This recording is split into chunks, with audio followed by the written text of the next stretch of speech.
અને અમદાવાદ શહેરમાં આ વર્ષે હોળીનો તહેવાર માત્ર રંગોની મજા નહીં પરંતુ પર્યાવરણની સંરક્ષણનો પણ સંદેશ લઈને આવશે। અમદાવાદમાં નેટ ઝીરો સેલ અને સર્ક્યુલર ઇકોનોમીના કોન્સેપ્ટ હેઠળ આ વખતે 101 સ્થળો પર વૈદિક હોળી પ્રગટાવવાનું આયોજન કરાયું છે।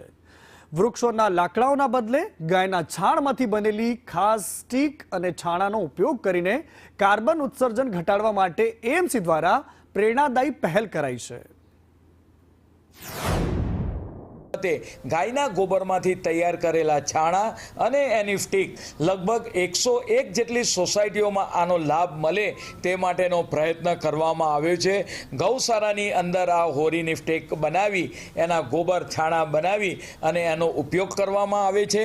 1100 જેટલા પશુઓમાંથી દૈનિક ધોરણે 2800 કિલોગ્રામ જેટલું છાણ જનરેટ થાય છે અને આ છાણમાંથી આપણે reduce, reuse, recycle, net zero cell અને સર્ક્યુલર ઇકોનોમીના કોન્સેપ્ટ ઉપર અહીંયા જે લોકલ કામ કરતા વોકલ ફોર લોકલ આના કોન્સેપ્ટને ધ્યાનમાં રાખી આપણી કરુણા મંદિરની અંદર જ આવા સ્ટીક અને છાણા બનાવી અને જુદી જુદી સોસાયટીઓને આ વૈદિક હોળી માટે